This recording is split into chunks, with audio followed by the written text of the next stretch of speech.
Welcome to Hope for the Uprooted. I am so delighted you joined us today. You know that this podcast will bring you hope and encouragement as an uprooted woman. Whether you have recently moved or you're facing a move, we want you to be encouraged and to continue holding on to the anchor of Jesus Christ. And I'm just so excited about today. We have a special guest, and you'll just love her dearly. And I wish we were all sitting around the coffee table in the living room where we could just ask her a million questions. But our guest today is Sharoya Ham. She lives in South Africa presently and is from New Jersey. Can you believe that? Her husband is with the Peace Corps there, and they move around a lot. Catch the word move around a lot. But Sharoya is a compassionate parent coach and behavior specialist and founder of Embrace Behavior Change. She specializes in helping parents move from a state of overwhelm to a place of calm and confidence. Oh, don't we all love that? Oh gosh, give us calm and confidence, Sharoya. She works primarily with parents of tweens and teens, junior hires and teenagers who have educational and behavioral challenges. Welcome, Sharoya. We are delighted to have you today on our podcast. Thank you so much. And what an honor, Susan, to be here in this full circle moment. As I told you in private, over 20 years ago, I heard your voice on the radio saying, "What do you do when the boxes are unpacked?" And you just detailed all the pain points of my life at that moment. And I have just been forever grateful to be a part of your ministry. Well, you know, I was just getting ready to say, tell us your history with our ministry. And that is true. It goes back 20 years.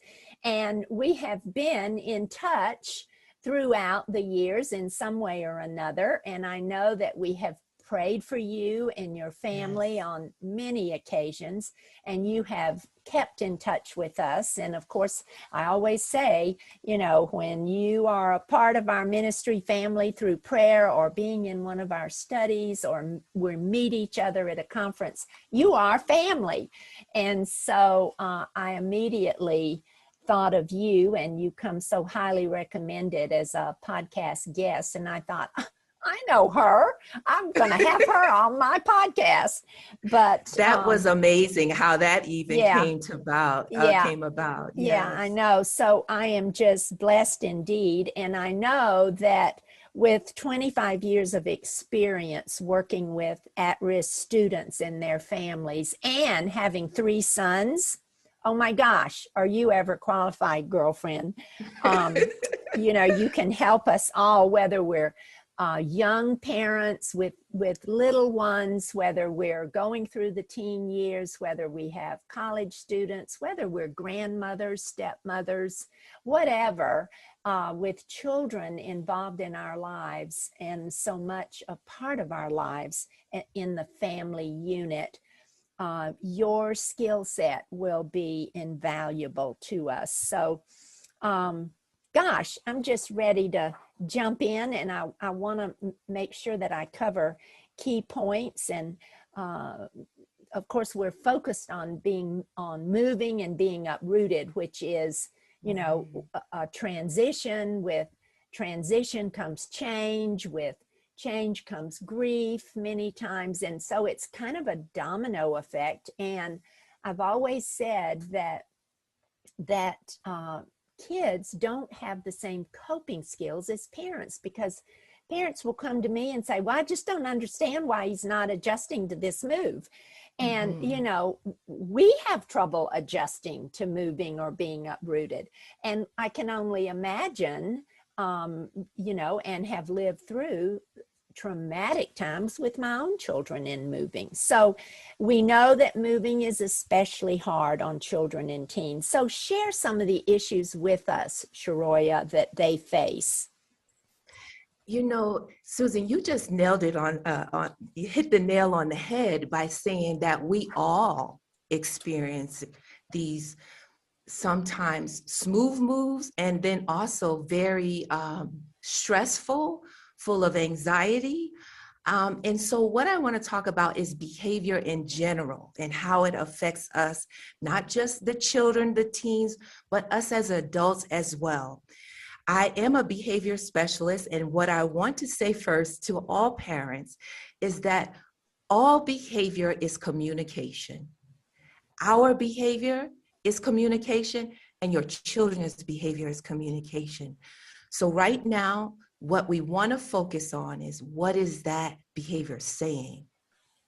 Not how our child is behaving, but what is their behavior saying? We got to take our eyes off of what it looks like, the behavior looks like, and what it's saying. So that's what I want to focus on today and give you some understanding a little bit more about what you can do when you see the two dominant emotions, and that is fear and anxiety. Our kids are saying, I'm scared, I'm nervous. And we're saying the same thing. We might not say it out loud, we might not even notice how it's coming out in our moods. But younger kids tend to lash out. You'll see their behavior change at home, maybe stir up more trouble between their siblings. Where teens and tweens, they may pull away because they just need time to sink this all in on their own, without their parents trying to convince them this is a lovely idea. They just need to hibernate for a minute and think this through. What do we do as adults when we feel this fear and anxiety? We tend to be short-tempered, moody, so it comes out and we're all saying, I am afraid because I don't have answers. And so it is important that we give ourselves grace, we give our children grace to express those fears, and just sit in that space without trying to fix everything. So I want to say first, we have the fear and anxiety, and often that comes with catastrophizing, anger. Our kids will be angry and feel like we're trying to control their lives. Teens will express that, but even little kids feel it because they have to leave their friends and they can't express that. I feel like you're intruding on what I want to do. A little kid is not going to tell you that, but they might hit you because they resent you at that point. And think about it. The spouse whose job for which you're leaving and going to another state or a country, the other spouse, the supporting spouse, may be angry too. And what are they doing? They might not lash out at the spouse, but they might have this subtle anger. So, good morning, honey. And that's it. That's all I need to say to you. Go to another room. So what is our behavior saying? I'm upset with you, but I dare not say it. And so that is a hard place to be in. My goodness, I'm taking notes so fast. I'm not interrupting you. I'm just taking notes, and I know everybody that's listening is, because you have really addressed the core issue of communication and what is communication saying. And gosh, that's invaluable for all of us. I mean, you're talking about not just in relating to our children, but to our spouses or our friends. I mean, these are key elements in any relationship. And gosh, I had a teenager tell me one time, I was interviewing a lot of teenagers on moving, and he said to me, you cannot imagine the fear and anxiety, he used those words, when you walk into a high school lunchroom and there are 500 kids sitting there and you don't know any of them. And I thought to myself, boy, is that a visual. Wow, maybe you're school is small and you don't have but 100, but walking into a lunchroom where everybody's talking and oh my gosh, and you don't know them, but how can they express that, right? That is a wonderful expression of how it feels. And I think parents, I'm hoping by the end of this talk, I will empower you with some practical ways to pull out that expression and just sit with that for a minute. Wow, because many of us who are raising kids and traveling and moving frequently, we have not experienced that. And so when our kids say those things, it really is a shock because we never even thought about how that feels. And so again, I want to encourage parents today, take some notes because I want to give you some practical ideas of things to do to set the tone, set the environment for that type of communication. Oh, that's wonderful. Well, then let's lead right into how can parents help their children when they're facing a move or another change in life? Okay, parents who are listening, I want you to pull close. I want you to listen real close. Because number one, I want you to ask yourself, are you settled about this move? Because if you can't answer yes, then we have to sit right there for a minute until you can get to a place where you are settled and resolved that you are going and you believe you should go. Now, this does not mean you have to be happy about it. Because I remember the time where I wrote into you, to you, Susan, in the ministry and said, I have fought so hard and I'm at a place I don't know how to get settled. I don't know how to come to a place where I believe this is the best for our family. And I asked you for prayer. And it took about a month, and God began to deal with me and say to me, I mean, just in his eloquent voice that speaks to the spirit. I didn't hear a grand sound, but I heard him say, I will not take your husband somewhere where there's no place for you. Mm. So where he goes, there is a place for you. There is something I have for you. And when he spoke that to my spirit, things began to change. Now, how can you get there? So listeners, journaling is powerful. And so I have 3 prompts that I would like for you to consider journaling about. If you feel stuck and angry and resentful that you and your family have to move again, because you cannot communicate to the kids successfully if you're stuck, if you're angry. So what I want you to do is journal. Why am I resisting? That's number 1. Just write, I'm resisting because, and let your pen express what's in your heart. Don't write from your mind, just write from your heart. Number 2, what do you need from your spouse to help you be all in? What do you need from your spouse to help you be all in, just mind, body, and spirit into this move? And then 3, what do you need to happen to help you move forward without resentment? What do you need to happen to help you move forward without resentment? And after you deal with that and sit and pray about it, if you're not settled, I hope you reach out for help.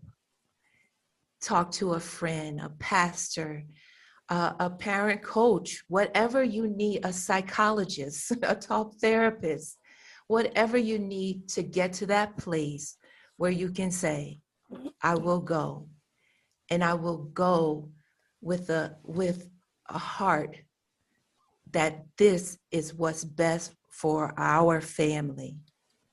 And what I love about what you said is it's kind of like putting the oxygen mask on yourself before you help your children, or before you put it on them on an airplane.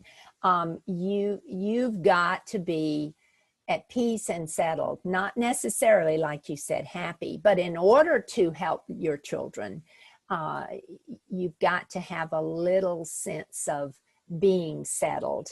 And then what would be, and I love I'm not a journaler, but gosh, I could sure wrestle with those questions. Were I facing a move, Absolutely. Yeah. Just invaluable tips. So what are some ideas to get the children settled as quickly and smoothly as possible? Sure. So Susan, again, you set me up, because what you said was you're going to learn how to settle yourself down. And so what we do, how we parent effectively, is first to demonstrate. If we can demonstrate, our teaching won't have to be so intense. So if our kids can see, and they can see, they are observing, even at 4, they can see that mommy or daddy is tensed about something. And if they can see you move from being anxious and frustrated to a place of calm, guess what? They see what settled looks like. Because if you're teaching it, you're just teaching it. It's just words. They don't really have a picture. And as you begin to say, you know what, the other day I was struggling, and you share your story with your kid on a level that they can understand. That is invaluable. I like to say to the young women in my life, or even my peers, children are reading the pages of your life. And, live it out. That's my phrase, live it out. You don't preach it, you live it out. And what you're saying brings all of that even to the practical understanding of demonstrating it. They can sense it, see it, feel it. And if mama ain't happy, ain't nobody happy. Exactly. And like the other thing is, a picture is 1,000 words. So when they have the picture of what you're talking about, what it looks like to go from this to that, and you're asking them to do the same thing, they're like, oh, okay, it is possible. Yeah. Okay. That's invaluable.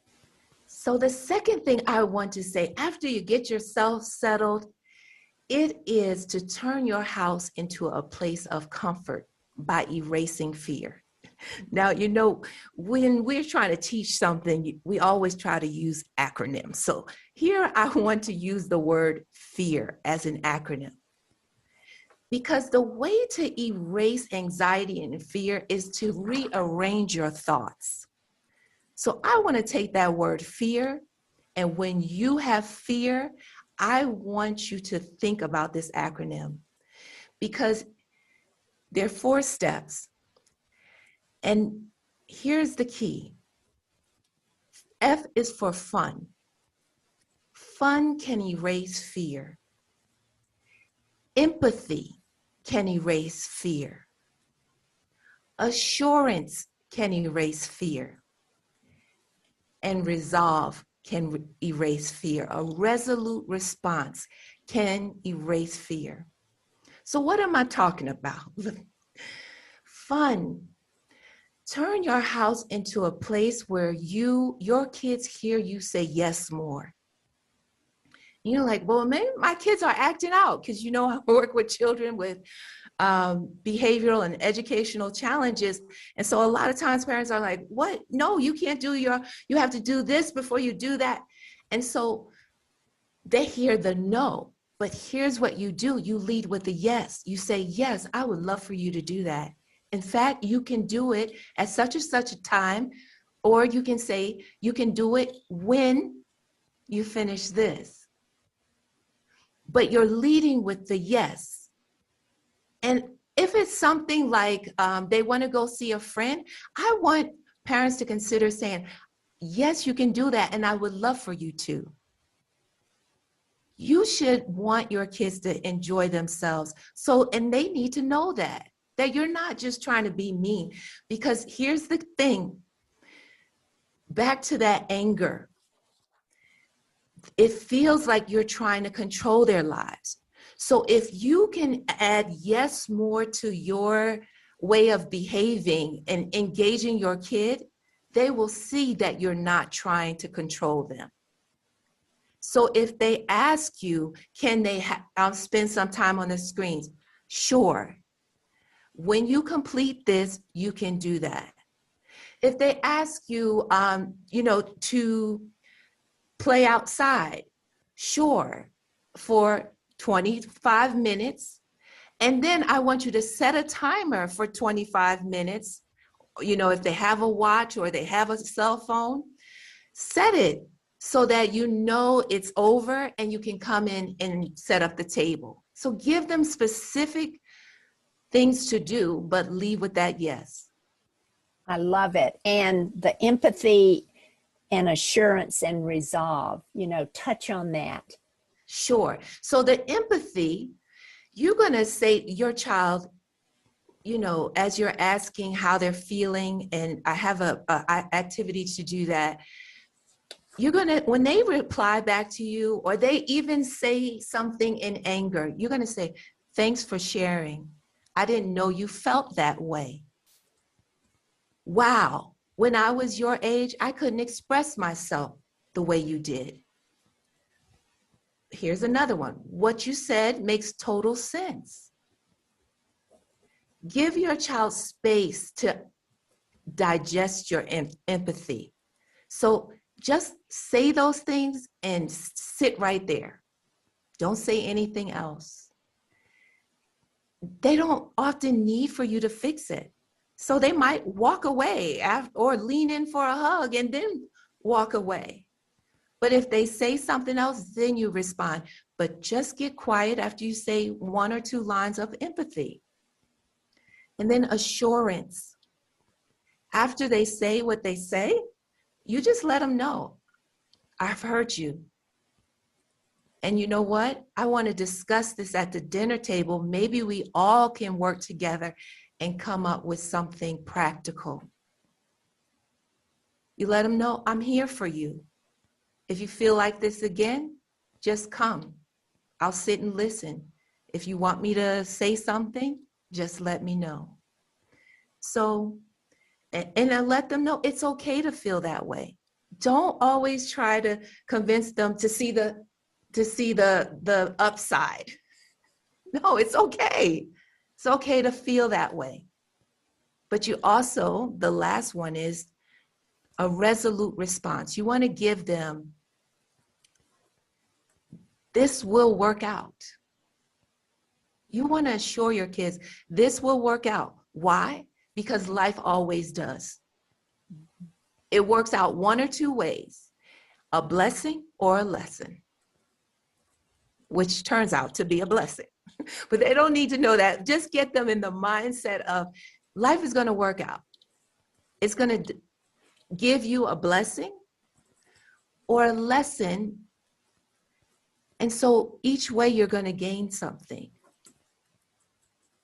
I'm so, I'm just seeing the faces of the women that are listening. I'm seeing how you have not only identified the need that they feel in their heart to understand and what to do, but I'm also seeing that, you are explaining this in a tangible way, that it's possible for all parents to wrap their arms around this and to understand. And yes, so, oh gosh, Sharoya, have you ever thought about writing a book, girl? Yeah. I'm gonna add that to the prayer list for you guys. Right. Okay. But now, specifically, what is some specific advice, and then how can you encourage parents? What's some tips on that. Sure. Because I've explained the acronym, but now how do we put fun, empathy, assurance, and resolve into action? And first, I want to go back to the fun. I want to encourage parents. I did say to say yes more, but the other thing is the love languages. Just look up your child, have them do an assessment. If you haven't done it already, go online, one child at a time. Make it just a one-on-one activity where you guys assess, sit there and assess their love language. I think for the smaller kids, I can't remember at what age the assessment starts for online, but the younger ones, I believe there's an online book that you can read to them, and they can kind of talk to you about which one they like. So look into that, and then find activities that fall within your child's love language. Because when you make the environment comfortable and enjoyable, what happens? Don't we talk to people we enjoy? Don't we get comfortable and just start saying things? It comes out a lot easier. Or we engage the family more. So, but here is what I believe in 100%, and that's table talk.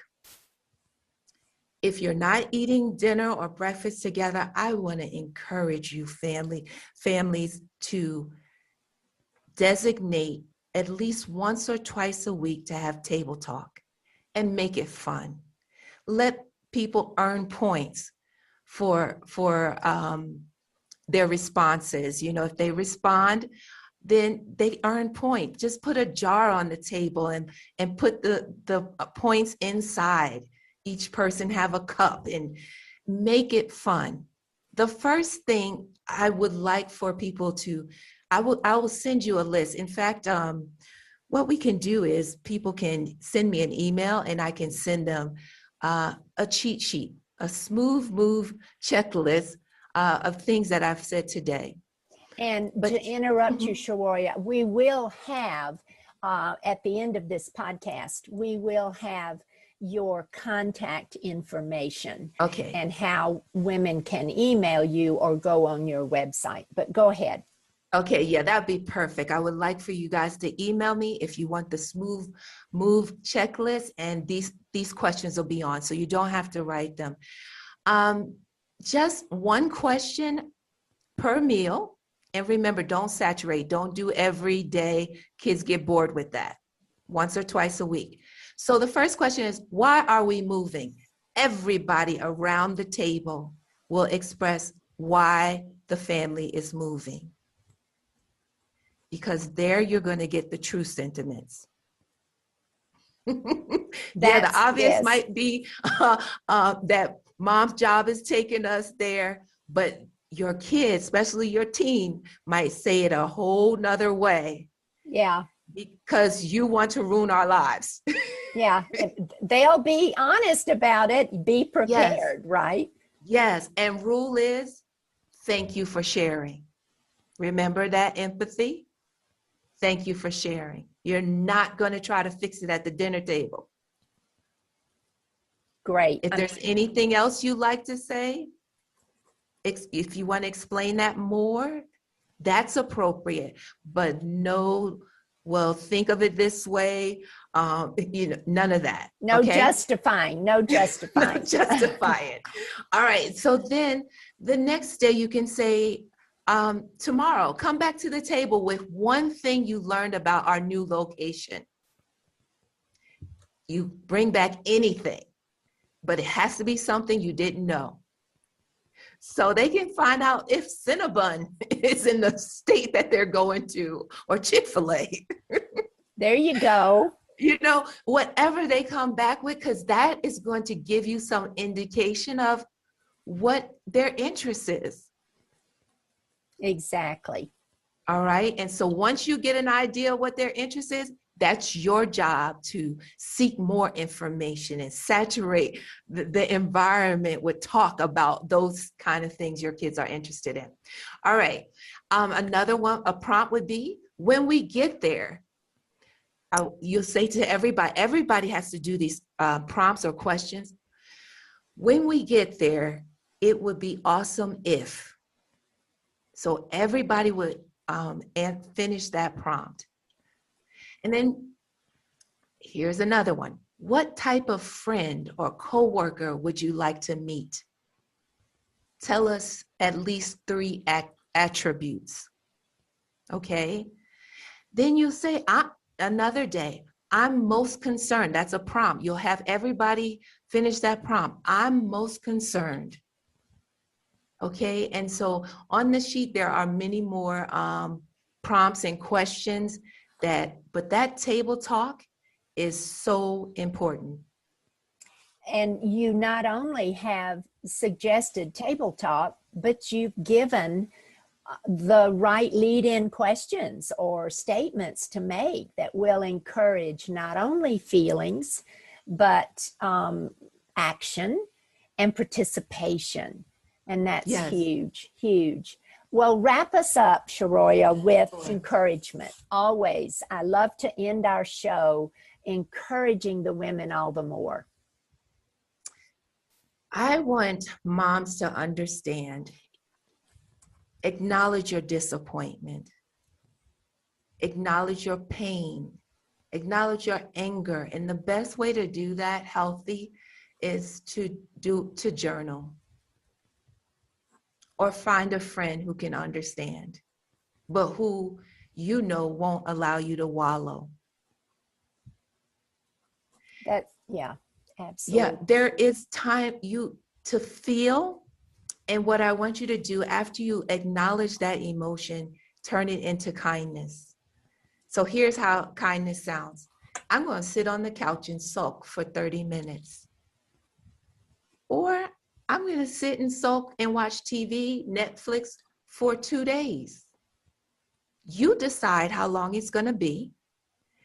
And then you decide, then you say, okay, what is going to make you feel better? So for me, and I'll tell you how I actually do this. Sometimes when I can get so low, I know that beating myself up is only going to make me feel worse. So my go-to is ice cream. I say, I'm going to eat this ice cream today, and I am going to veg out tomorrow. And then what I do is I use my kids as my accountability partners. And I'm telling you the truth. This is what I do. I go to them and I say, on Thursday, after I have my 2 days, on Thursday, I will give you $10 to make sure I exercise. Because I know for me, exercise will pull me out of the dumps. And it's so important for me that I'm willing to pay the kids. And honey, they do not forget. No, when it comes to money, they will not forget. They will not forget. No. So think about how long you want to feel that emotion and sit in it. It's okay. And then decide what you're going to do that works to pull you out. And make a point to do that. You can just say have a friend say, can you please call me on Thursday? I just want to talk to you for 30 minutes on Thursday. Put that in advance, set it up. All right, so be patient with yourself, pray, and erase fear, fun, empathy, assurance, and resolve. And Sharoya, what I love is that you're giving us as parents permission to be real and That's not right. to hide behind the mask of, everything's okay. And because we too are going through the same issues as our kids, we just don't know how to express it ourselves. So how can we help them? But I will tell you, my go-to is ice cream and popcorn. And I agree about the exercise. Oh my gosh, that pulls me up and out of myself so quickly. So, gosh. And again, to the point of demonstrating, see, when you go to your kids and say, I need you to come to me on Thursday and make sure I exercise, you can say, because I'm feeling in the dumps, but I'm going to give myself time. And you see, again, another opportunity to just demonstrate so they can get the picture of what that looks like, that I can feel what I feel, but then I have to behave my way to a better place. Absolutely. Wow. Wow. Wow.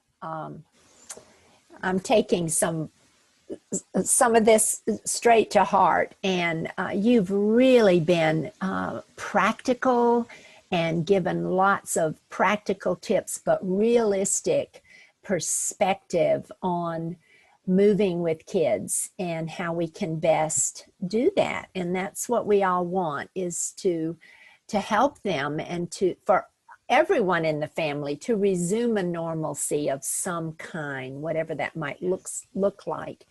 I can't thank you enough for being on our show. And I want to just tell our audience that your website is all one word, embracebehaviorchange.com, right? Embrace behaviorchange.com. Can it all be lowercase? Yes. Okay. And so that's easy to remember. And Facebook is Embrace Behavior Change. And then your email, which is so important, I have a feeling you're going to be busy with email, is Sharoya, SHAROYA, at embracebehaviorchange.com. So, we will have that up on the screen. But in the meantime, thank you so much. You've been a blessing to me. It's a blessing to have you as part of our ministry family. And let's stay in touch. Who knows? We may do this again one day. And awesome. And just continue this this whole subject of parents and children. So thanks a million. God bless you. Have a great day. And hey, audience, I'm so glad you joined us. Whether you are listening as you're running or sitting at your office desk, however you are getting this podcast, I just pray you've been encouraged and you have hope. And you know what? It doesn't get much better than that. And we'll see you next time.